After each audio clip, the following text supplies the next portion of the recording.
This month we have Sean Alpen talking to us from SCAD Software. So Sean's been a commercial and marketing director.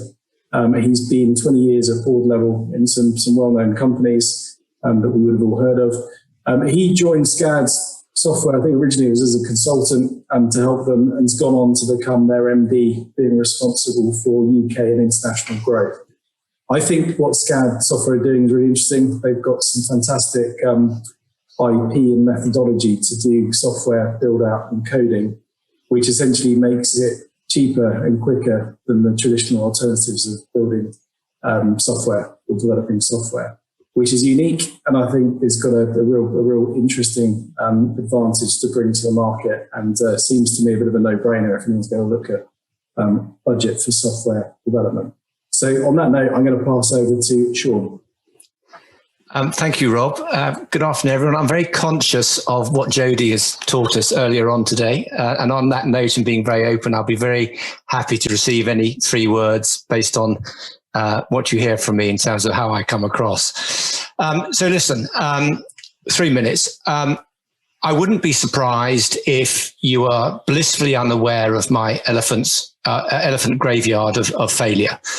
After all, failure is not something that people like to shout about, especially when it's cost you hundreds of thousands or indeed millions of pounds. But here's a staggering statistic for you. Around 70% of IT digital transformation projects fail. Around 45% of them are late and 25% ultimately get cancelled. Now, the commonly held belief is that the projects fail because they don't follow best practices and they don't have all the right skills on the team. But in truth, that's only part of the story.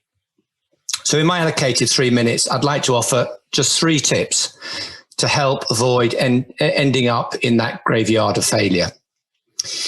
The first point I would make is to try and sidestep what I call the quagmire of source code. And source code is essentially the traditional way of building software.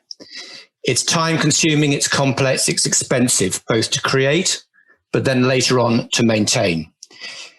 The good news is there's a shortcut using what we call metadata. And this is a bit like copying and pasting information in a table or a database. And you can use that instead of using a complex programming language. Now, this will not only reduce your risk, it's much faster, it's easier to create and maintain, and in our experience, can reduce the amount of source code by, in some cases, as much as 40%. The second point is, you know the saying, failing to plan is planning to fail. So our advice is always to have a proper plan before building software. You don't need to plan every last detail, such as where the lights and the plugs are, but you do need the basic framework. And I would strongly advise to make sure your team or the consultants that you use not only build a plan, but ensure they give you a cost and a committed delivery timeframe. And then the last point, and one that's actually quite close to my heart, is to choose a partner, not a supplier. Now, that might seem like a nuance, but I believe there is a big difference. Why should you, as the client, take all the risk of cost overruns, delays, and ultimate failure by trying to do everything yourself, when you can build a long-term relationship with a team who will share that risk with you? So in essence, you only need to pay when the project's been delivered or you see value from what's being created. Now, I can only talk from our own company's perspective, but we like to align our success with our clients. So we can then continue to work with them in the long term, maintain the software that we built, add new features, and hold their hands along the way in a true partnership.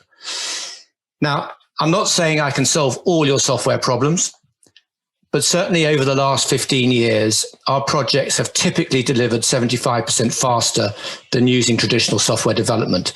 And we've saved our clients, both large and small, on average, 30% versus other software development options. If it all sounds too good to be true, as many will say, all I would say is put us to the test. I'm confident enough to share the risk, or share your risk. We'll not only give you a cost and a timeline, which we'll stick to, but we'll orientate our remuneration to the point where we deliver. Thank you. I hope some of that may have been of some interest and some help. Thank you.